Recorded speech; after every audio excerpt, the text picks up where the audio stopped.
Dear students, welcome to CBSE zone 99। Students, आज हम आप लोगों को टॉपर्स लोग का हैंड रिटेन आंसर्स दिखाने जा रहे हैं और उसके बारे में बताने जा रहे हैं।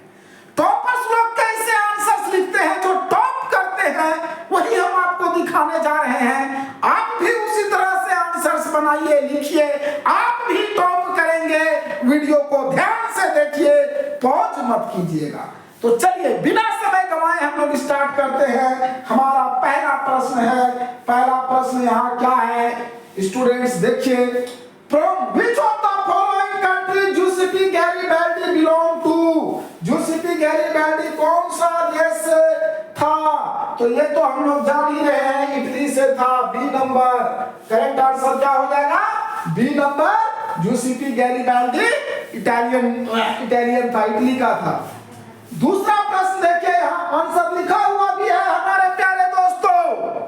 अब दूसरा क्वेश्चन की ओर हम लोग मूव करते हैं। यहाँ पे क्या कहता है? Two statements are given below, they are assertion and reason. Read the both statements and choose the correct option. Assertion और रीजन दो स्टेटमेंट्स दिया हुआ है और चार ऑप्शन दिया हुआ है। पहला में असर्शन और रीजन दोनों सही है। असर्शन जो है वो रीजन का करेक्ट एक्सप्लेनेशन भी है। दूसरा में है कि दोनों सही है लेकिन असर्शन जो है वो रीजन का करेक्ट एक्सप्लेनेशन नहीं है। और तीसरा ऑप्शन जो होता है वो है कि असर्शन सही है लेकिन रीजन फॉल्स है।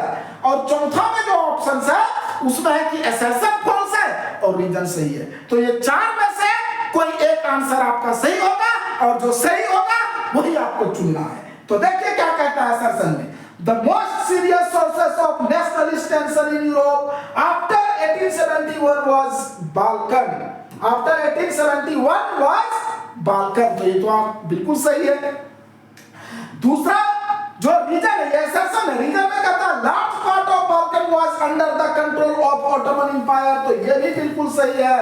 बाल्कन का अधिकांश हिस्सा, बाल्कन क्षेत्र का जो था वो ऑटोमन एम्पायर के अंडर में था।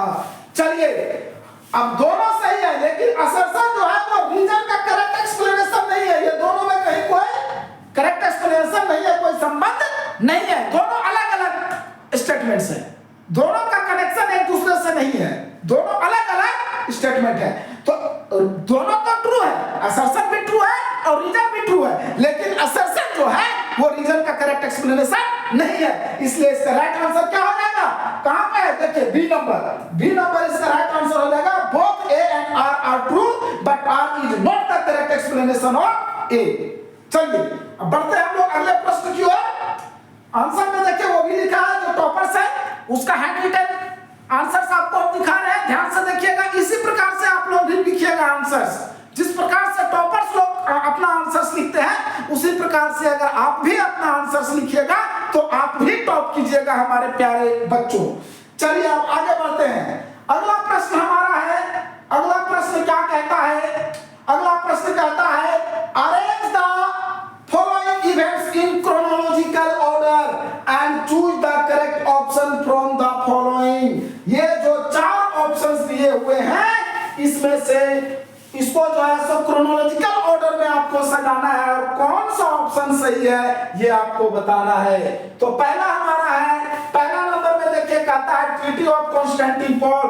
तो कॉन्स्टेंटिनोपल की संधि कब हुई थी? हाँ, तो ये हुआ था 1832 में, 1832 में हुआ था। कब हुआ था? 1832 में। और इसी के तहत 1832 में जो ट्रीटी ऑफ कॉन्स्टेंटिनोपल हुआ था उसी के तहत ग्रीस जो है वो एक इंडिपेंडेंट राज्य बना था। Greek war of independence start हुआ था 1821 में, है ना।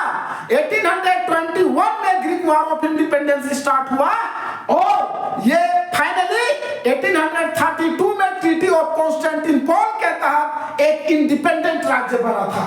तो ये हो जाएगा 1832 में। अब दूसरा में क्या कहता है? Defeat of Napoleon Bonaparte. Napoleon Bonaparte को कब हराया गया था? तो 1815 में बैटल ऑफ वाटरलू में नेपोलियन बोनापार्ट को हराया गया था। कब हराया गया था?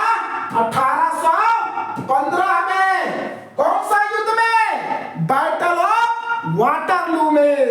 चलिए अगला है यूनिफिकेशन ऑफ इटली। तो इटली का यूनिफिकेशन 1871 में हुआ था और जर्मनी का भी यूनिफिकेशन 1871 में ही हुआ था, 18 जनवरी 1871 को।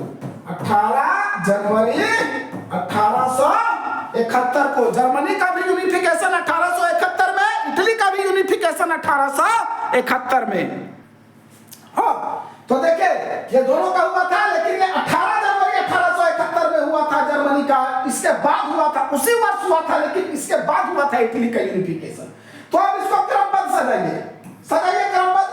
सबसे पहला में क्या हो जाएगा, 1815 पहला में आ जाएगा, दूसरा में 1832 आ जाएगा, तीसरा में ये वाला आ जाएगा जर्मनी का यूनिफिकेशन, और चौथा नंबर में ये आ जाएगा इटली का यूनिफिकेशन। अब देखिए राइट ऑप्शन कहां पे है, फर्स्ट में देखिए, दूसरा नंबर पहले ढूंढिए, ऑप्शन में दूसरा नंबर यहां पे है पहला में, उसके बाद 1815 के बाद 32 है ना, 32 देखिए पहला नंबर वाला यहाँ है पहला, उसके बाद चौथा है, फिर तीसरा है। तो करेक्ट ऑप्शन इस प्रकार से हो जाता है सी नंबर, है ना। सबसे पहले नेपोलियन बोनापार्ट को हराया गया 1815 में बैटल ऑफ वाटरलू में, फिर ट्रीटी ऑफ कॉन्स्टेंटिनोपल के तहत ग्रीस जो है वो एक इंडिपेंडेंट राज्य बना, और उसके बाद फिर जर्मनी का यूनिफिकेशन हुआ 1871 में। फिर जो है तो इटली का भी यूनिफिकेशन उसी वर्ष हुआ था 1871 में ही, लेकिन जर्मनी का 18 जनवरी को हुआ था, उसके बाद इटली का हुआ था। तो इस प्रकार से इसका राइट आंसर हो जाएगा सी नंबर, है ना, सी नंबर, यहाँ पे सी नंबर हो जाएगा, सी नंबर दूसरा, पहला, चौथा और तीसरा। चलिए अब आगे बढ़ते हैं हम लोग अगले प्रश्न की ओर। अगला प्रश्न हमारा क्या कहता है वो भी आप देख लीजिए हमारे डियर स्टूडेंट्स। अगला प्रश्न है तीसरा number, which of the following pairs regarding the Indian nationalism is correctly matched. तो इसमें से कौन सा पेयर्स जो है सो इंडियन नेशनलिज्म के रिगार्डिंग में मैच करता है। तो ये देखिए इसमें से कौन सा है, जवाहरलाल नेहरू ने अवध किसान सभा की स्थापना किया था, ये बिल्कुल सही है, चौथा नंबर। राइट ऑप्शन इसमें क्या हो जाएगा, फोर्थ नंबर इसका राइट ऑप्शन हो जाएगा। अवध किसान सभा की स्थापना जवाहरलाल नेहरू ने किया था। चलिए अगला क्वेश्चन कहता है match, choose the correct match pair. जो करेक्ट मैच है उसको चुनना है। इसमें से है ferrous, non metallic minerals, energy minerals. अब देखिए नेचुरल गैस फेरस है क्या, नहीं है, नॉन फेरस निकेल भी नहीं है। तो करेक्ट कौन सा है, करेक्ट हमारा एक ही तो है, वो है मेटालिक मिनरल्स, है ना, नॉन मेटालिक मिनरल्स है, सॉरी, हाँ नॉन मेटालिक मिनरल्स, हाँ लाइमस्टोन जो है वो एक नॉन मेटालिक मिनरल्स है। तो इस प्रकार से करेक्ट हो जाएगा सी नंबर हमारा करेक्ट हो जाएगा, नॉन मेटालिक मिनरल्स, लाइमस्टोन एक नॉन मेटालिक मिनरल्स है। चलिए बढ़ते हैं अगले प्रश्न की ओर। ये टॉपर्स का हैंड रिटन नोट्स है, टॉपर्स का हैंड रिटन आंसर्स है, ध्यान से देखिएगा, इसको मिस नहीं करिएगा, वीडियो को पॉज नहीं करिएगा। अगर ध्यान से आप हमारा वीडियो देखते हैं तो आपको मैं गारंटी देता हूं कि आप भी टॉप करेंगे सीबीएसई बोर्ड में। चलिए पढ़ते हैं अगले प्रश्न की ओर। Read the given statement, choose the correct option with regard to rabi cropping season from the following. अब देखिए यहाँ खरीफ फसल के बारे में बता रहा है। फसल वाला आप 3 प्रकार के फसल भारत में उगाया जाता है, ये आप पढ़े होंगे।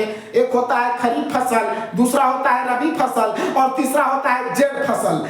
अब खरीफ फसल किसको कहते हैं, तो खरीफ फसल जो धान के सीजन में उगाया जाता है, बरसात के सीजन में उगाया जाता है, उसको हम खरीफ फसल कहते हैं। और जो गेहूं के सीजन में उगाया जाता है उसको हम रबी फसल कहते हैं। और जो गर्मी में उगाया जाता है फल वगैरह, तरबूज उर्बूज, जितना खीरा उड़ा होता है फल वगैरह, उसको हम लोग जेड क्रॉप्स कहते हैं। तो भारत में 3 प्रकार के फसल उगाए जाते हैं, खरीफ, रबी और जेड, खरीफ, रबी और जेड। तो देखिए 3 प्रकार के फसल है। तो रबी फसल के बारे में भी हम बताएं, जो जाड़ा के मौसम में, गेहूं वाला सीजन में, जिस समय आलू वगैरह लगता है उस समय जो फसल लगता है वही है हमारा रबी फसल। जो अभी जो फसल अभी कट रहा है, जो फसल सब अभी कट रहा है ना, वही सब है हमारा रबी फसल, समझे। तो देखिए हाँ, रबी फसल के बारे में हम बता रहे हैं आपको। रबी क्रॉप विंटर में लगाया जाता है, बिल्कुल सही है। विंटर में लगाया जाता है रबी क्रॉप्स। दूसरा कहता है सोन फ्रॉम अक्टूबर टू दिसंबर, अक्टूबर से दिसंबर में इसको काटा जाता है, तो ये भी बिल्कुल सही है ना। हाँ, rabi crops are sown in winter, एकदम बिल्कुल सही है। रबी क्रॉप्स को विंटर में बोया जाता है ना। जाड़ा के मौसम में अभी हम बताएं, रबी क्रॉप्स जाड़ा में, खरीफ क्रॉप्स बरसात में, और आपका रबी क्रॉप्स जाड़ा में, खरीफ क्रॉप बरसात में, और आपका जेट क्रॉप्स हम बताएं गर्मी के सीजन में। तो अभी जो फसल हम लोग लगा रहे हैं ना, अभी जो फसल लग रहा है यही है आपका रबी क्रॉप्स, है ना। और ये दिसंबर जनवरी तक भी कटता है, हालांकि इसमें देता है अक्टूबर से दिसंबर, है ना। इसको बोया जाता है अक्टूबर से दिसंबर में, हार्वेस्ट किया जाता है अप्रैल से जून, बिल्कुल सही है। अक्टूबर अभी जो हम लोग बो रहे हैं अक्टूबर से दिसंबर तक में बोया जाता है और काटा जाता है, फिर अप्रैल में, जून में गेहूं वगैरह देखते होंगे आप, अप्रैल मई जून में कटता है, मार्च में भी कटना शुरू हो जाता है बहुत सारा फसल, है ना। तो ये भी बिल्कुल सही है। रबी क्रॉप्स विंटर सीजन में लगाया जाता है, अक्टूबर से दिसंबर में लगाया जाता है और अप्रैल से जून में काटा जाता है। तीसरा कहता है इंपोर्टेड क्रॉप्स आर मेज, कॉटन एंड जूट। नहीं, ये बिल्कुल गलत है। मेज, कॉटन और जूट जो है ये आपका खरीफ क्रॉप्स है ना। मकई वगैरह कब लगता है? धान के समय में, है ना। तो ये सब आपका खरीफ क्रॉप्स है। मेज, कॉटन, जूट ये सब खरीफ क्रॉप्स है, रबी क्रॉप्स नहीं है। अब अगला कहता है Punjab, Haryana, Uttar Pradesh are important for production of wheat. तो बिल्कुल सही है। पंजाब, हरियाणा और उत्तर प्रदेश में बहुत है जो है सो गेहूं का उत्पादन किया जाता है। तो इस प्रकार से क्या हो जाएगा राइट ऑप्शन? एक खाली सी नंबर गलत हो जाएगा, बाकी सब सही हो जाएगा। हमारे प्यारे बच्चों, सी नंबर खाली गलत, तीसरा नंबर गलत हो जाएगा, बाकी सब सही। 1 भी सही, 2 भी सही और 4 भी सही। तो अब देख लीजिए ऑप्शन कहां पे है। 1, 2 और 4 सही, उसी को मार दीजिए आप टिक बिना सोचे समझे। चलिए, तो 1, 2 और 4 देखिए कहां पे है। तो 1, 2 और 4 यहाँ सी नंबर, या सी नंबर होगा, मिस प्रिंटिंग है इसको मेरे प्यारे बच्चों, है ना। A B C number. चलिए, तो 1, 2 और 4 इसका करेक्ट आंसर हो जाएगा। ये आप समझ गए 3 प्रकार के क्रॉप्स। चलिए, अब हम आगे बढ़े हमारे प्यारे बच्चों, हमारे प्यारे स्टूडेंट्स। चलिए, अगला प्रश्न हमारा क्या कहता है? Identify the soil with the help of the following information. It develops in areas with high temperature. High temperature वाला एरिया में डेवलप होता है, और it is the result of intense leaching due to heavy rain. बहुत वर्षा के वजह से ये उत्पन्न होता है, और ह्यूमस कंटेंट इज लो, इसमें नमी बहुत कम होती है। तो उस प्रकार के मिट्टी को क्या कहते हैं? तो उस प्रकार के मिट्टी को हम लोग लैटेराइट सॉइल कहते हैं। जिस मिट्टी में, जो मिट्टी हाई टेम्परेचर वाला एरिया में पाया जाता है, और जिसमें जो मिट्टी हाई टेम्परेचर वाला एरिया में पाया जाता है, और जिस मिट्टी में नमी कम होती है, नमी की मात्रा, ह्यूमस नमी की मात्रा कम होती है, उसको, वो मिट्टी को हम लोग कहते हैं लैटेराइट सॉइल। तो इसका राइट आंसर हो जाएगा लैटेराइट सॉइल, सी नंबर। आपका टॉपर्स ने भी आंसर लिखा है लैटेराइट सॉइल। अगला क्वेश्चन देखिए, which of the following type refers to the build in and advocacy for the social, political and economic equality of women। वो एक की बात किया जा रहा है, फेमिनिस्ट की बात किया जा रहा है। सिंपल है, इसमें कुछ सोचना नहीं है। D number feminist right answer हो जाएगा। डी नंबर फेमिनिस्ट इसका करेक्ट आंसर है। चलिए आगे बढ़ते हैं हम लोग अगले प्रश्न की ओर। Read the given statements. India has no official religion. Bharat का कोई राज धर्म नहीं है, कोई ऑफिशियल रिलीजन नहीं है। ये फर्स्ट सेंटेंस से पता चल रहा है सेक्युलर का बात कर रहा है, धर्मनिरपेक्षता की बात कर रहा है ना। दूसरा में कहता है all communities have freedom to profess and practise any religion in India. Bharat में हर कम्युनिटी को कोई भी धर्म स्वीकार करने का, कोई जो धर्म चाहेगा आदमी पालन कर सकता है, जिस धर्म को चाहेगा वो स्वीकार कर सकता है, उसको पूजा कर सकता है ना। किसी भी धर्म का पालन आप कर सकते हैं, इसकी स्वतंत्रता आपको दी गई है, क्योंकि भारत एक धर्मनिरपेक्ष राष्ट्र है ना। तो भारत क्या है? एक सेक्युलर कंट्री है, धर्मनिरपेक्ष राष्ट्र है। तो इसका राइट आंसर हो जाएगा बी नंबर इसका राइट आंसर हो जाएगा हमारे प्यारे बच्चों। राइट आंसर क्या हो जाएगा? Secular, B number. चलिए बढ़ते हैं अगले प्रश्न की ओर। हमारा अगला प्रश्न क्या कहता है?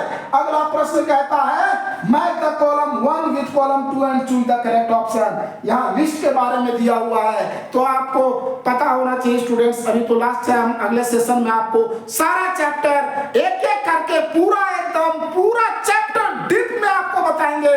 लेकिन अभी जो है सो समय का कमी है, क्योंकि अब एग्जाम आपका नजदीक है, सब चैप्टर को पढ़ाना संभव नहीं है, इसीलिए अभी हम आपको जो है सो सैंपल पेपर से प्रैक्टिस करवा रहे हैं। चलिए देखिए इसमें यूनियन लिस्ट। यूनियन लिस्ट मतलब समझते हैं? यूनियन लिस्ट मतलब जो पावर केंद्र सरकार के पास है, जिस चीज को केंद्र सरकार सिर्फ जो है सो हैंडल करेगी। जैसे आपका डिफेंस सेक्टर को केंद्र सरकार देखती है, फॉरेन पॉलिसी को केंद्र सरकार देखती है। जब कोई देश से कुछ आपका लेन देन करना है तो वो कौन करेगा? केंद्र सरकार करेगा, है ना। उसके बाद आपका बीएसएफ वगैरह जितना भी हुआ वो सब आपका केंद्र सरकार के अंदर आता है। उसी प्रकार से जैसे झारखंड पुलिस हो गया तो राज्य सरकार झारखंड राज्य के अंतर्गत में आ जाता है। तो जो भी है ना, तो इसमें क्या हो जाएगा? यूनियन लिस्ट में आ जाएगा for unitary central government legislative on it. B number चला जाएगा, बी नंबर में ये चला जाएगा, बी नंबर में चला जाएगा, क्योंकि ये इसका पावर सब रहेगा सेंट्रल गवर्नमेंट के पास। और स्टेट लिस्ट का जो सब्जेक्ट होगा वो पावर चला जाएगा स्टेट गवर्नमेंट के पास। और कंक्रीट एगो सब्जेक्ट आता है, इसमें दोनों के पास पावर होता है, स्टेट गवर्नमेंट के पास भी और सेंट्रल गवर्नमेंट के पास भी। जैसे स्कूल है, स्कूल सेंट्रल गवर्नमेंट का भी होता है और स्टेट गवर्नमेंट का भी होता है। झारखंड सरकार का भी सरकारी स्कूल है और सेंट्रल गवर्नमेंट का भी सीबीएसई स्कूल है, केंद्रीय विद्यालय है। झारखंड सरकार का आप जो गांव में देखते हैं सरकारी स्कूल, वो झारखंड सरकार का है। तो ये दोनों में चला जाता है। कुछ चीजें ऐसी होती है जिसपे स्टेट गवर्नमेंट का भी होता है कंट्रोल और सेंट्रल गवर्नमेंट का भी होता है, तो वो आ जाता है हमारा कंकरेंट लिस्ट में। तो कंकरेंट लिस्ट में किस में चला जाएगा? Subject under jurisdiction of central and state governments, जो दोनों के अंडर में होता है, इसमें चला जाएगा। उसके बाद आपका बच जाता है रेसिडुअरी सब्जेक्ट्स। अब इसमें देखिए स्टूडेंट्स, ध्यान से देखिएगा। हाँ, तो इसमें देख लीजिए यूनियन लिस्ट चला जाएगा आपका for uniformity central government legislates on it. B number देखिए, तो पहला का भी देखिए कहाँ है? पहला का भी एक ही जगह पे है, तो आप इसी में से आप आंसर समझ लीजिए कि डी नंबर हो जाएगा, क्योंकि एक ही में ऑप्शन है पहला का बी में, और तो कहीं है नहीं। चलिए, तो पहला का बी, दूसरा का ए, तीसरा का सी और चौथा का डी। चलिए समझ गए होंगे मेरे प्यारे बच्चों, मैं उम्मीद करता हूं कि आप लोग ये समझ गए होंगे। तो बढ़ते हैं हम लोग अगले प्रश्न की ओर। अगला प्रश्न हमारा क्या कहता है वो भी हम देख लेते हैं। अगला प्रश्न देखिए हमारे प्यारे बच्चों क्या कहता है। Which of the following was the primary objective of Belgium to form the separate government in Brussels? Brussels में सेपरेट गवर्नमेंट का निर्माण करने के लिए क्या था उसका प्राइमरी ऑब्जेक्टिव्स? तो ये तो था इंश्योरिंग लिंग्विस्टिक एकोमोडेशन, भाषा के आधार पे वहां पे जो है सो बंटवारा हुआ था, है ना। भाषा के आधार पर बेल्जियम में सीट का बंटवारा हुआ था, ठीक है। चलिए बढ़ते हैं अगले प्रश्न की ओर। अगला प्रश्न हमारा क्या कहता है? Which of the following countries have two party? तो टू पार्टी कहाँ है? इंडिया में तो टू पार्टी है नहीं। इंडिया में जितना मर्जी उतना पार्टी बना सकता है ना। तो आपका यूएसए में है टू पार्टी, यूनाइटेड किंगडम में है टू पार्टी, तो यहाँ पे यूनाइटेड किंगडम में टू पार्टीज है। तो राइट ऑप्शन इसका क्या हो जाएगा? United Kingdom, B number, United Kingdom इसका राइट आंसर हो जाएगा। चलिए अगला क्वेश्चन देखते हैं। अगला क्वेश्चन हमारा है what role do checks and balance play in democratic country? Choose the most suitable option from the following. कौन सा जो है सो रोल को प्ले करता है, कौन सी भूमिका निभाता है डेमोक्रेटिक कंट्री चेक और बैलेंस के लिए, है ना। तो इसमें से आपको बताना है। तो इसका राइट आंसर क्या हो जाएगा? To create a separation of powers to prevent from authoritarianism, है ना। बी नंबर इसका राइट आंसर हो जाएगा। बी नंबर इसका राइट आंसर हो जाएगा मेरे प्यारे बच्चों। ध्यान से देखिएगा, वीडियो प्लीज पॉज नहीं करिएगा, है ना। चलिए बढ़ते हैं अगले प्रश्न की ओर। हमारा अगला प्रश्न क्या कहता है? Suppose the monthly income of the family members is as follows respectively, है ना।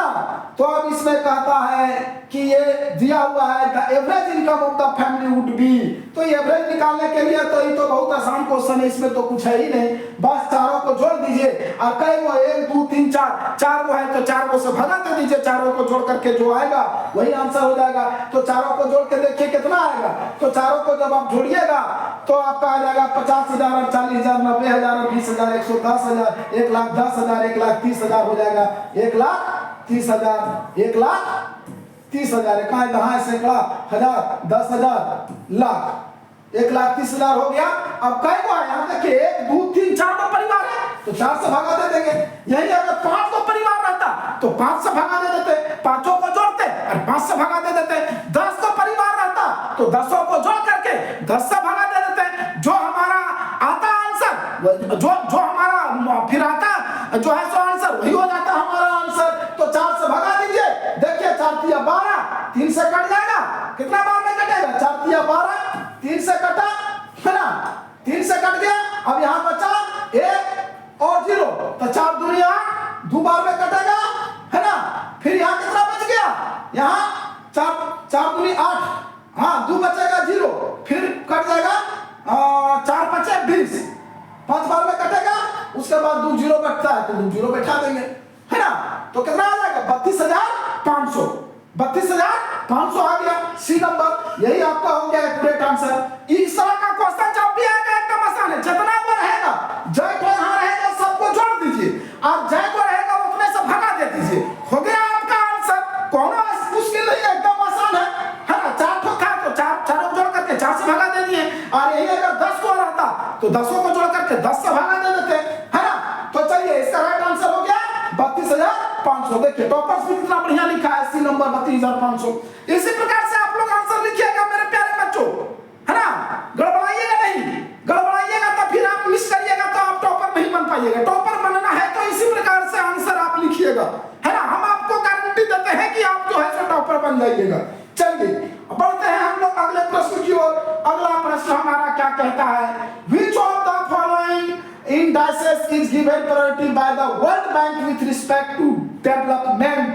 डेवलपमेंट के रिस्पेक्ट में कौन है ना जो है सो आपका वर्ल्ड बैंक किसको प्रायोरिटी देता है। तो यहाँ आपका 4 ऑप्शन दिया हुआ है। इन्फेंट मोर्टेलिटी रेट तो क्या मतलब है, बच्चों के मोर्टेलिटी रेट से उसको क्या मतलब है, इक्वलिटी से क्या मतलब है, बॉडी मास इंडेक्स से क्या मतलब है, उसको तो पर कैपिटा इनकम से ही मतलब है ना। तो इसका राइट आंसर हो जाएगा पर कैपिटा इनकम। चलिए अब अगला question, choose the correct option to fill in the blanks, removing barriers और restrictions on business and trade set by the government is called as. तो इसको लिबरलाइजेशन कहते हैं। जब गवर्नमेंट किसी भी बिजनेसमैन के ऊपर ट्रेड में किसी प्रकार का जब उसको छूट देता है ना, जब उस पर रिस्ट्रिक्शंस को हटाता है, कोई बैरियर्स को हटाता है, तो उसको हम लोग कहते हैं लिबरलाइजेशन। क्या कहते हैं, लिबरलाइजेशन। तो इसका करेक्ट आंसर क्या हो जाएगा, सी नंबर लिबरलाइजेशन, यही हमारा राइट आंसर हो जाएगा। चलिए बढ़ते हैं हम लोग अगले प्रश्न की ओर। हमारा अगला प्रश्न है, which one of the following is an example of organised sector activities. अब यहाँ देखिए एक होता है ऑर्गेनाइज्ड सेक्टर और एक होता है अनऑर्गेनाइज्ड सेक्टर। तो आप मिस्टेक नहीं करिएगा, ऑर्गेनाइज्ड सेक्टर में सैलरी फिक्स होता है, पीएफ आपका डीए हो गया, एचआरए हो गया, ये सब दिया जाता है, उसका जॉब सिक्योर होता है ना ऑर्गेनाइज्ड सेक्टर में। और अनऑर्गेनाइज्ड सेक्टर में जॉब सिक्योर नहीं होता है, जिस दिन वो काम करेगा पैसा कमाएगा, जितना काम करेगा मिलेगा, नहीं काम करेगा तो नहीं मिलेगा। जैसे डेली वेजेस वाला जो मजदूर लोग होता है, गया आज काम करने, अगर काम मिला तो पैसा कमा के आया, नहीं काम मिला तो घूम करके बेचारा आ गया। लेकिन जो सरकारी आदमी होता है उसको काम छुट्टी का भी पैसा मिलता है, अगर महीना में अगर 10 दिन छुट्टी रहा तो उसका भी उसको पैसा मिलता है, उसका कटता नहीं है। तो जिसका वेतन फिक्स है, चाहे उसका छुट्टी हो चाहे नहीं हो, तो वो आ जाता है आपका ऑर्गेनाइज्ड सेक्टर में। जिसका वेतन फिक्स होता है वो आ जाता है ऑर्गेनाइज्ड सेक्टर में, और जिसका फिक्स नहीं होता है, काम हुआ तो पैसा मिला, नहीं काम हुआ तो पैसा नहीं मिला, तो वो आ जाता है अनऑर्गेनाइज्ड अनऑर्गेनाइज सेक्टर में। तो ऑर्गेनाइज सेक्टर में देखिए अब यहाँ 4 ऑप्शन दिया हुआ है हमारे प्यारे बच्चों, है ना। अब फार्मर इरिगेटिंग हिज फील्ड, अब फार्मर जो खेत जोत रहा है उसका फसल उगेगा बढ़िया से तब ना उसको पैसा मिलेगा। जिस दिन फसल बढ़िया से नहीं उगेगा फसल पैसा मिलेगा क्या? नहीं मिलेगा। तो उसका इनकम फिक्स नहीं है, तो इसलिए वो जो है सो अनऑर्गेनाइज सेक्टर में आ जाएगा। ये किस में आ जाएगा? अनऑर्गेनाइज सेक्टर में। तो ये नहीं होगा, गलत हो जाएगा, है ना। ये बोला गलत हो जाएगा चूंकि ये अनऑर्गेनाइज सेक्टर का है। फिर दूसरा कहता है handloom weaver working in her house, handloom weaver जो बुनता है हाथ से। तो अब मान लीजिए हम कोई चटाई बुन रहे हैं या कोई काम कर रहे हैं, तो हम जितना काम करेंगे उसी अनुसार से ना पैसा मिलेगा। हम काम करिए नहीं पाएंगे, हम एक चटाई बुन में नहीं करेंगे तो पैसा मिलेगा क्या? नहीं मिलेगा। तो ये भी हो गया अनऑर्गेनाइज सेक्टर। ये भी किसमें आ जाएगा? अनऑर्गेनाइज सेक्टर में। तो ये भी गलत हो गया। अब head load worker carrying cement, अब सीमेंट जो कंधा पे ढोता है तो जितना ढोएगा उतना पैसा मिलेगा, नहीं ढोएगा उस दिन उसको कोई पैसा देगा क्या? नहीं देगा। तो वो भी अनऑर्गेनाइज सेक्टर में आ गया। तो ये भी गलत हो गया, ये भी ऑर्गेनाइज सेक्टर एक्टिविटीज में नहीं आता है। अब एक आ गया a teacher taking class in a government school. अब सरकारी स्कूल में जो टीचर क्लास ले रहा है तो सरकारी टीचर है, उसको हर प्रकार का सुविधा मिला हुआ है, वो आपका ऑर्गेनाइज सेक्टर में आ जाएगा। सरकारी नौकरी वाले जितने भी व्यक्ति आते हैं वो सब सरकारी नौकरी वाला सब आता है ऑर्गेनाइज सेक्टर में। तो यही वाला हमारा एक्यूरेट आंसर हो जाएगा डी नंबर। डी नंबर एकदम बिल्कुल राइट आंसर होगा। चलिए अब बढ़ते हैं हम लोग अगले प्रश्न की ओर। हमारा अगला प्रश्न क्या कहता है? अगला प्रश्न है which of the following are developmental goals of a prosperous farmer, choose the correct option। prosperous farmers के बारे में यहाँ पूछ रहा है हमारे प्यारे बच्चों, तो ध्यान से देखिएगा। 4 ऑप्शंस दिया हुआ है, इसमें से कौन कौन सा सही है? Better wages, higher support prices for crops, assured high family income, more days of work। क्या कह रहा है कि प्रोस्पेरियस फार्मर्स जो धनी किसान होते हैं उसका क्या क्या पर्पस होता है, क्या क्या उसका प्रोस्पेरियस होता है, धनी किसान का क्या क्या गोल होता है, क्या क्या लक्ष्य होता है। जो धनी आदमी है प्रोस्पेरियस फार्मर वो क्या चाहेगा? वो तो चाहेगा कि ज्यादा से ज्यादा मेरा इनकम हो, है ना। वो तो चाहेगा कि हम प्रोडक्ट को सबसे ज्यादा प्राइस में बेचें, है ना। ये सब चीज चाहेगा ही वो, है ना। हाँ, तो इसमें देखिए जो प्रोस्पेरियस फार्मर्स होगा उसका क्या क्या लक्ष्य होगा? तो बेटर वेजेस, मजदूरी देना चाहेगा क्या? बढ़िया नहीं। जो जितना बड़ा किसान रहेगा, जितना बड़ा आदमी रहेगा, वो चाहेगा उतना कम में खटावे के आदमी को, है ना। एकदम आदमी को कम से कम पैसा में खटाना चाहेगा। तो बेटर वेजेस क्यों देगा? बिल्कुल नहीं देगा। मजदूरी बढ़िया नहीं देगा। तो ये वाला ऑप्शन गलत हो गया। प्रोस्पेरियस फार्मर्स का गोल होता ही नहीं है कि बढ़िया मजदूरी दे। दूसरा में कहता है higher support prices for crops, अपने फसल के लिए हायर प्राइस चाहिए, एकदम हायर सपोर्ट प्राइस चाहिए। तो बिल्कुल चाहिए। वो तो चाहेगा कि हमारा सामान का दाम एकदम बहुत ज्यादा मिले, कि हम बहुत ज्यादा प्रॉफिट कर लें, एकदम ज्यादा से ज्यादा प्रॉफिट करना चाहेगा। तो ये वाला एकदम बिल्कुल सही हो जाएगा। कोई भी धनी किसान जो प्रोस्पेरियस फार्मर है, रिच फार्मर है, वो चाहेगा कि हमारे फसल का दाम एकदम ज्यादा से ज्यादा मिले, लेकिन कभी नहीं चाहेगा कि हम मजदूरी ज्यादा दे, एकदम कम से कम मजदूरी में आदमी को खटाना चाहेगा। तीसरा कहता है एश्योर्ड हाई फैमिली इनकम, अपने परिवार के इनकम को बहुत बढ़ाना चाहेगा। तो बिल्कुल चाहेगा, वो चाहेगा कि हमारा परिवार का इनकम इतना बढ़ जाए कि हम ही सबसे अमीर हो जाए, है ना। अब अगला कहता है मोर डेज फॉर वर्क, नहीं कहा ज्यादा दिन काम क्या, वो चाहेगा कम ही दिन में हमारा काम हो जाए ना, ज्यादा पैसा वो खर्चे नहीं करना चाह रहा है। तो इस प्रकार से इसका राइट आंसर क्या हो जाएगा? दूसरा और तीसरा सही हो जाएगा। तो देखिए दूसरा और तीसरा कहां पे है? दूसरा और तीसरा हमारा सी नंबर में है, सी नंबर में है दूसरा और तीसरा। तो यही हो जाएगा हमारा करेक्ट आंसर। हमारा करेक्ट आंसर हो जाएगा दूसरा और तीसरा। तो स्टूडेंट्स आप यहां तक समझ गए हैं। चलिए अब हम लोग बढ़ते हैं अगले प्रश्न की ओर। चलिए हमारा अगला प्रश्न है students, why do lenders often require collateral before lending the loan? Loan देने से पहले जो है सो बैंक या जो भी व्यक्ति लोन देता है, बैंक जो लोन देती है वो कोलेट्रल क्यों चाहती है, क्यों मॉर्गेज चाहता है, क्यों? तो यहाँ 4 ऑप्शन दिया हुआ है। इंटरेस्ट रेट को कम करने के लिए? तो नहीं, बिल्कुल नहीं। इंटरेस्ट रेट कम करने के लिए थोड़े, बोरोवर्स को इंटरेस्ट रेट कम करने के लिए वो मॉर्गेज लेता है क्या? जी नहीं। दूसरा कहता है to establish personal relations, personal relation बनाने के लिए? जी नहीं। हम बैंक का कोनो रिश्तेदार थोड़े हैं। जो ब्रोकर्स होते हैं, जो कर्जा लेने जाते हैं बैंक, वो कोनो बैंक वालों का पर्सनल रिश्तेदार थोड़े होते हैं। तो उसका रिलेशन से क्या मतलब है? जी नहीं, रिलेशन से कोई मतलब नहीं है। और ब्याज कम करने से भी कोई मतलब नहीं है ना, उसके लिए नहीं लिया जाता है मॉर्गेज। तीसरा कहता है to increase their profit margins, उसके प्रॉफिट मार्जिन्स को इंक्रीज करने के लिए। जी नहीं, उसका प्रॉफिट मार्जिन से क्या मतलब है? वो 10 लाख कमाएगा किसका, तो बैंक वाला को बढ़ा के दे देगा क्या? जी नहीं। अगला कहता है to mitigate the risk of loan default, यही सही है। अगर जो व्यक्ति लोन ले रहा है, अगर वो इन केस जो है सो डिफॉल्ट निकलता है, लोन नहीं देता है, तो कहां से पैसा लाएगा? तो वही वाला मॉर्गेज जो कोलेटरल के रूप में मॉर्गेज जो रखा है बैंक, उसका उसी से बैंक वसूली करेगा। अगर पैसा नहीं दे पाता है बोरोवर, तो उसका कोलेटरल से ही जो है सो रिकवरी करेगा लोन का। तो उसी के लिए जो है सो बैंक जो है सो कोलेटरल जो है सो लेता है। तो इसका राइट आंसर क्या हो जाएगा? डी नंबर इसका करेक्ट आंसर हो जाएगा। चलिए बढ़ते हैं अगले प्रश्न की ओर। अगला प्रश्न कहता है look at the given picture carefully and infer the income of the bank, है ना। तो इसमें 4 ऑप्शन दिया हुआ है, इसका राइट ऑप्शन चुनना है। The difference between the amount deposited and borrowers by the bank to Reserve Bank of India, इसका कोई संबंध ही नहीं है यहाँ पे, है ना। चलिए, इसका कोई संबंध ही नहीं है।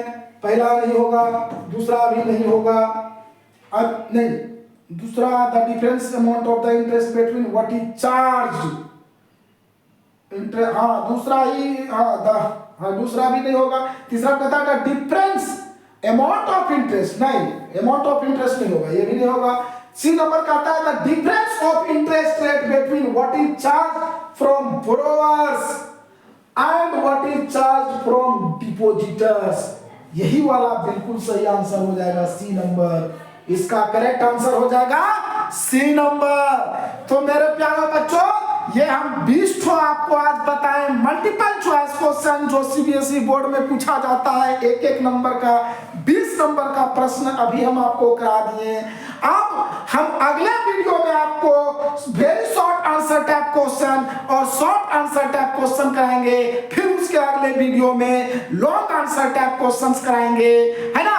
तो आज का ये वीडियो माय डियर स्टूडेंट्स यहीं पे समाप्त करता हूं। अगर आपको हमारा ये वीडियो अच्छा लगे तो हमारे वीडियो को कर दीजिए लाइक, कर दीजिए सब्सक्राइब, और जितना ज्यादा से ज्यादा हो सके इसको कर दीजिए शेयर, ताकि हमारा मनोबल बढ़े, हम और ज्यादा से ज्यादा वीडियो बनाएं। और जैसे ही हमारा चैनल मोनेटाइज हो जाएगा डियर स्टूडेंट्स, हम आप लोगों का लाइव क्लास लेंगे। पहले भी मैं बता चुका हूं, बीच में हम क्लास नहीं ले पा रहे थे किसी कारण से, लेकिन अब हम कंटिन्यू क्लास लेंगे, है ना।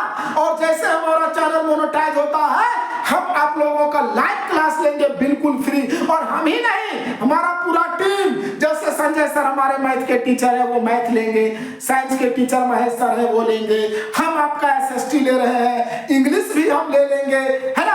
तो इंग्लिश और एसएसटी 2 सब्जेक्ट हम ले लेंगे, और हमारे और जो अन्य शिक्षक का टीम है सब मिल करके आपका हम लोग लाइव क्लास लेंगे, और वो भी बिल्कुल फ्री। आपको किसी प्रकार का कोई चार्ज नहीं देना है लाइव क्लास के लिए। उसके लिए जरूरी है हमारा चैनल मोनेटाइज होना। मोनेटाइज होने के लिए 1000 सब्सक्राइबर होना चाहिए और 4000 घंटा होना चाहिए। तो जितना जल्दी हो सके इसको आप लोग पूरा कर दीजिए, और आप लोग जो है सो तैयार हो जाइए फिर लाइव क्लास के लिए। जबरदस्त लाइव क्लास आप लोग को लिया जाएगा। जो भी डाउट होगा वो आप बेहिचक पूछ सकते हैं, आपका हर डाउट्स को हम लोग क्लियर करेंगे, वो भी बिल्कुल फ्री।